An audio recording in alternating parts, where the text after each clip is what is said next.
ஓம் அகத்தீசாய நமோ. ஓம் அகத்தீசாய நமோ. ஓம் அகத்தீசாய நமோ.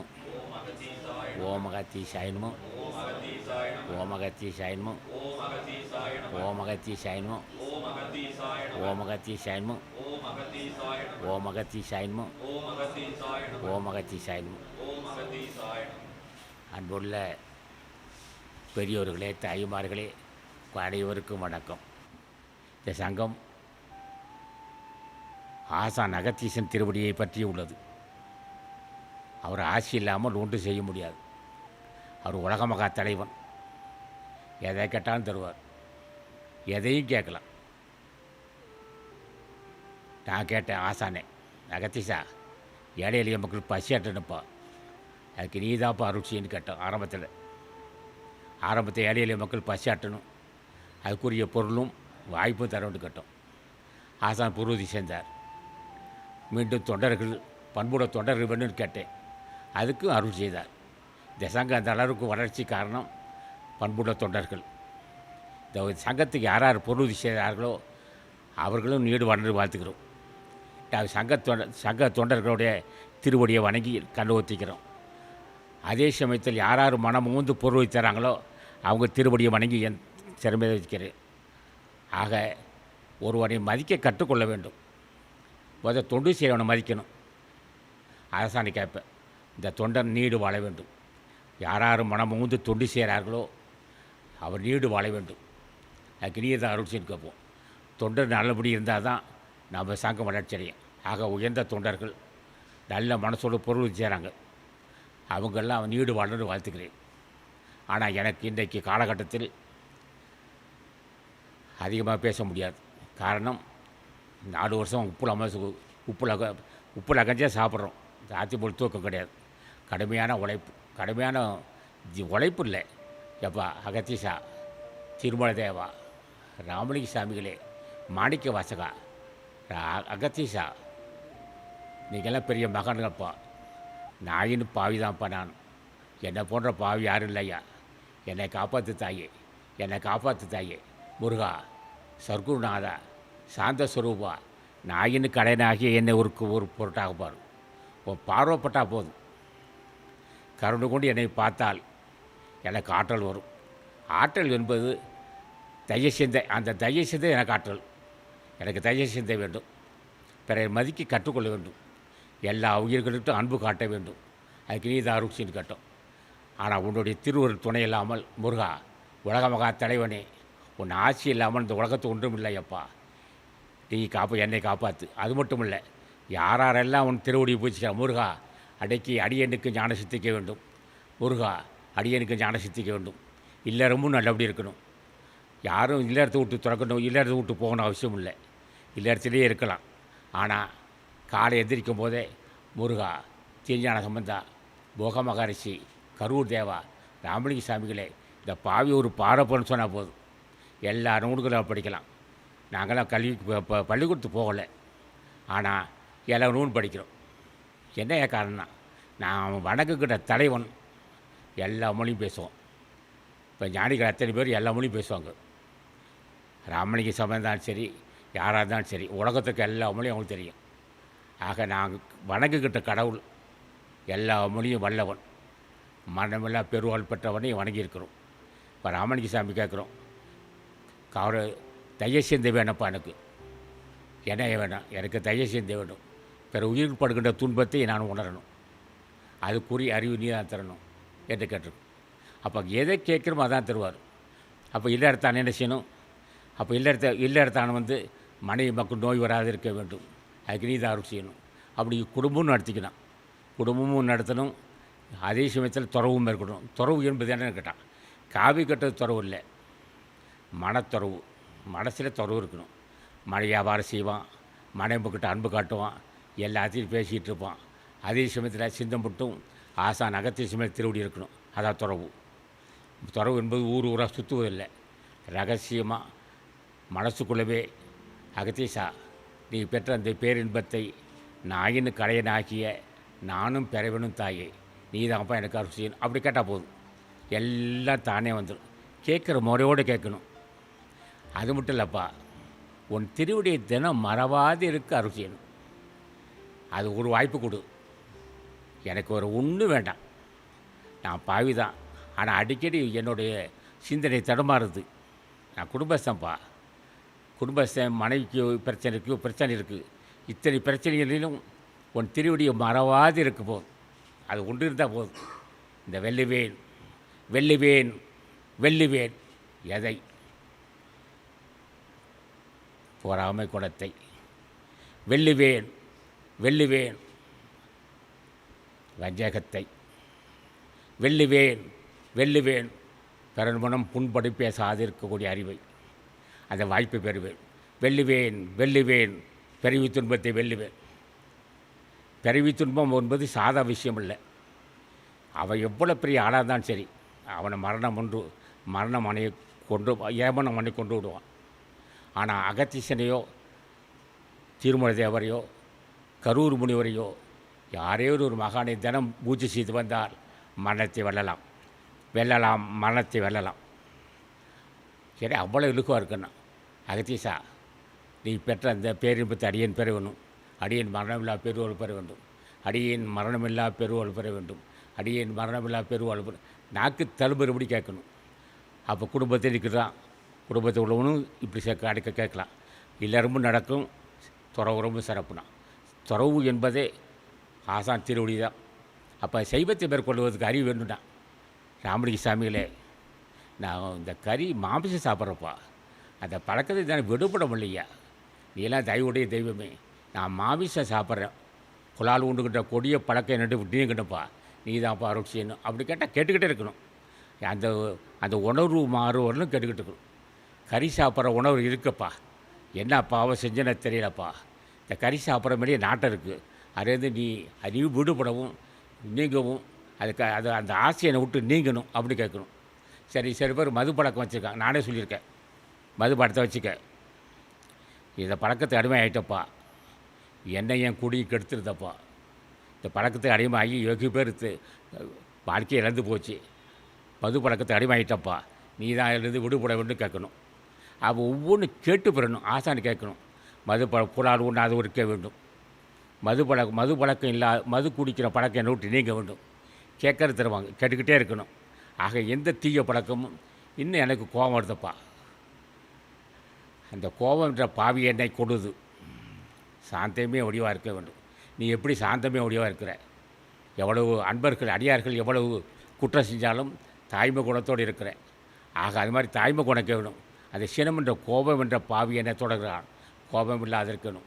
அதுக்கு நீதாரம் செய்யணும். அப்போ ஒவ்வொரு குணக்கடியும் அழுக்காறு, பொறாமை, பேராசை, வன் சொற்கள், பிற மனம் புண்பொடி பேசுதல், அழுக்கா ரவா வெகுளி இன்னா சொல், 4 இழுக்கா ஏன்றதுன்னா 4 குற்றங்கள் இல்லாத இருக்கணும். அந்த குற்றங்கள் இருக்குயா என்னைய செய்வேன். சின்ன விஷயமெல்லாம் இந்த மாதிரி பொறாமை குணம், பேராசை, கொடுமையான கோபம், பிற மனம் புண்படி பேசுதல், இதெல்லாம் சின்ன விஷயம் இல்லை. அந்த குணக்கேடை நீங்கணும். யாருப்போ எல்லா ஞானிகளும் இந்த குணக்கேடற்றவர்களும். அவர்கிட்ட பொறாமை இல்லை, பேராசை இல்லை, கோபம் இல்லை, பிற மனம் புண்படி பேச மாட்டார்கள். இந்த பண்பை நாம் பெறுவதற்கு ஞானிகளை வணங்கினான். இதை நான் வணங்கியிருக்கிறேன். என்னப்பா இன்னும் என்கிட்ட அது யானை என்ற கருவம் இருக்கணும். யானை என்ற கருவம் இன்னும் இருக்குது. இந்த பழி வாங்கும் உணர்ச்சி இருக்குது. சித்திரமான வேலை இது. இந்த மாதிரி குணக்கேடு பிறரை இகழ்ந்து பேசினால் நாம் செய்த பாவம் குறை நினைக்கணுமே தவிர பழி வாங்க உணர்ச்சி இருக்கக்கூடாது. ஆக அந்த பழி வாங்கக்கூடிய உணர்ச்சி நீங்கணும். யாரோ பேசிட்டு போகிறான் போயா, அப்படி தான் போகணும். யாரோ பேசுகிறான், நம்ம பாவம் தீருது அப்படி போகணுமே தவிர அவன் மனசிலேயே வச்சுக்கிட்டு வஞ்சம் தீக்கூடாது. அந்த வஞ்ச மனம் நீங்கணும். அப்போ அந்த வஞ்ச மனம் நீங்குவதற்கு வஞ்சமற்ற தூய்மையான தாய்மை குணம் உள்ள அகத்தீசா அவர்களை வணங்கினாலன்றி ஒரு வஞ்சமனை நீக்காது. அது சரியா, வஞ்சமனை நீக்கிச்சே, பொறாமை இல்லையா? ஆசையில் வெட்டுக்கிட்டேன், பொறாமை நீக்கிச்சு. யாரும் அடைச்சக்கிட்ட நான் பொறாமப்படல. பேராசை இல்லையா? அதுவும் ஒன்று ஆசையால் வெற்றி பெற்றுட்டாயா? ஏட்டாயா பந்த பாசையில் அதையும் வெற்றி பெற்றுட்டாயா? ஆனால் மனைவி மக்கள் உள்ளவன்ட்ட பந்த பாசை சொல்லக்கூடாது. ஆக மனைவி மக்களோடு இருக்கணும். யார் ஒருவன் நம்பி வந்த மனைவியை மன நோக்கும்படி செய்தால் நிச்சயம் அந்த துறைக்கு வரவே முடியாது. ஆக நம்பி வந்த மனைவி மக்களை காப்பாற்றணும், தாய் தந்தையை காப்பாற்ற வேணும். நம்ம உணர்வுக்கு காரணம் தாய் தந்தை. தாய் தந்தையிட்ட அன்பு காட்டணும். நம்பி வந்த மனைவியை கைவிடக்கூடாது, அவளை கொடுமை செய்யக்கூடாது, அவள் மனம் மிகுந்து நடந்து கொள்ளணும்.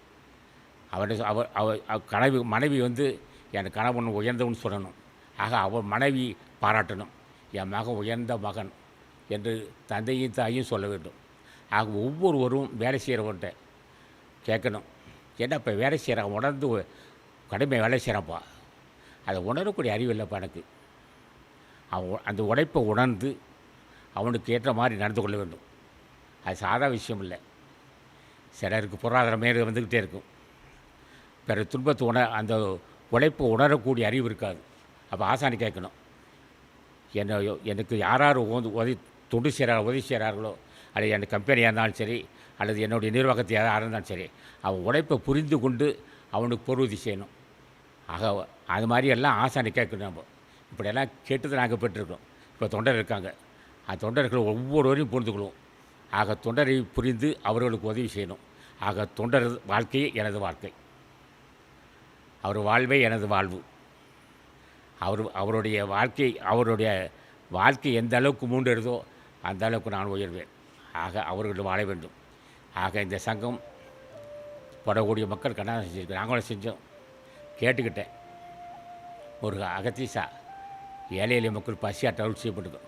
கொண்டாந்து காசை குமிச்சார், திருமணம் ஏழைகள் செய்ய நினச்சா கொடுத்தாரு. ஆக எதையும் கேட்டு போயிடணும். ஆனால் இன்னும் ஒன்று அடுத்து கேட்கணும், எல்லாம் நிலையில்லாதது தான். செல்வம் வாழ்க்கை எல்லாம் நிலையில்லாதது. ஆனால் நிலையான ஒன்று இருக்குது, அது என்னன்னு கேட்டால் மரணமில்லா பெருவாழ்வு. அடியனுக்கு மரணமில்லா பெருவாழ் கை விடணும், அடியன் மரணமில்லா பெருவாழ் பெறணும். நீ தான் அருள் செய்யு கேட்டுக்கிட்டே இருந்தால் தொடர்ந்து கேட்டுக்கிட்டே இருக்கணும். அது கேட்க கேட்க கேட்க அவங்களே மனம் இறங்கி அருள் செய்வார். ஆக நம்ம சங்கம் உண்மையான சங்கம். என்ன காரணம், பொருளாதாரத்தை இருப்பு வைக்க மாட்டோம். கோடி கோடியாக கும்பிச்சாட் சரி, அதுமாதிரி ஒரு கடுகுத்தனோட விரும்ப மாட்டோம். இந்த அறிவு ஆசான ஆசையாக தான் வந்திருக்கு. இல்லைனா அந்த காசு மேலே ஆசை வந்துச்சுன்னா என்ன ஆகும்? இப்போ எனக்கு அந்த பொருள் பட்டு இருந்துச்சுன்னா அந்த வருஷம் நடக்கும்போதெல்லாம். ஆக இதெல்லாம் இந்த மாதிரி எல்லா பண்புகளையும் ஆசான ஆசையால் பெறணும். ஆக நீங்கள் எல்லாம் அந்த விழாவில் வந்திருக்கீங்க. இன்றைக்கி பருவமழை பெய்ய ஆசான அகத்திய பூச்சி செஞ்சுருக்கோம். ஆக பருவமழை பெய்யணும், நாடே செழிக்கணும். நான் கேட்டுக்கிட்டேன், பருவமழை பெய்யுது எங்கே பார்த்தாலும் பசுமையாக இருக்கணும்ப்பா, பருவமழை பெய்யுது எங்கே பார்த்தாலும் பசுமையாக இருக்கணும்ப்பா, கண்ணுக்குள்ளா காட்சியாக காண வேண்டும்ப்பா. இப்போ எங்கே பார்த்தாலும் வறட்சியாக இருக்க தாயே, மனமிறங்கி எனக்காக இந்த என்னோட பாவி வேண்டுகோளுக்காக, நான் பாவி தான் தாயே, மனமிறங்கி உன் திருவடி வணங்குறேன். எங்கே பார்த்தாலும் பசுமையாக இருக்கணும், கேணியெல்லாம் தண்ணி ஊறணும், எங்கே பார்த்தாலும் பசுமையாக இருக்கணும்ப்பா, மனமிறங்கி அருள் செய், மனமிறங்கி அருள் செய்யணும் ஆசான் கேட்டிருக்கேன். இப்போ கேட்டுக்கிட்டு தான் இருக்கேன், தினமும் கேட்குறோம். ஆக எல்லா உயிரும் மூற்று வாழ வேண்டும், எல்லா நலமும் பெறணும். நம்ம சங்க அன்பர்களும் உலக மக்களும் இந்த விழாவில் கலந்து கொண்ட அனைவரும் நீடு வாழ வேண்டும் என்று வாழ்த்தி, இந்த நேரம் வரலும் அமைதியாக இருந்த உங்களுக்கு மறுபடியும் நான் சொல்கிறேன், ஓம் அகத்தீசாய நமோ, ஓம் அகத்தீசாய நமோ, ஓம் அகத்தீசாய நமோ, ஓம் அகத்தீசாய நமோ, ஓம் அகத்தீசாய நமோ, ஓம் அகத்தீசாய நமோ. ஆக இந்த துறை பொறுமையின் சகரம், சகிப்புத்தன்மை. இந்த சகிப்புத்தன்மை ஆசான ஆசையால் பெற முடியும். ஒருத்தன் இடறி பேசினாலும் சரி, அந்த சகிப்புத்தன்மை, பொறுத்து கொடுதல், மன்னித்தல், அனுசரித்து போகிறதல், அரவணைத்தல், இந்த பண்புகள்லாம் மகான் மாணிக்க வாசனாலும் அருணைநாதனாலும் திருமலதேவனாலும் நந்தீசனால் கொடுக்கக்கூடிய தவிர நம்மளால் போட முடியாது. எவன் தயை சிந்த உள்ளவனோ அவன் திருவடியை பற்றி கொள்ள வேண்டும், எவன் மரணமில்லா பெருவாள் வென்றானோ அவன் திருவடியை பற்றி கொள்ள வேண்டும். ஆக இந்த விழாவில் கலந்து கொண்ட அனைவர் திருவடியை வணங்கியும், இதுக்கு பொருள் செய்த அனைவர் திருவடியை வணங்கியும், இந்த எல்லா மக்களும் இங்கே வந்து உள்ள மக்கள் அத்தனை பேரும் நீடு வாழ வேண்டும் ஆசான் அகத்தீசை வணங்கி, ஜூன் மாதம் ஞானத்தினுடைய நூல் என்று நூல் வந்துருச்சு. அம்மா மட்டத்தில் நூல் வாங்கிக்க. ஒவ்வொரு நூலிலையும் ஒவ்வொரு விஷயம் இருக்கும். ஆனால் அப்படி சுற்றி வருவோம். ஆனால் மையக்கருத்து ஒன்று தான். அந்த மையக்கருத்து ஒன்று வச்சு அந்த நூல் இருக்கும். இந்த ஞானத்தினுடைய நூலை ஆன்மீக அன்பர்கள்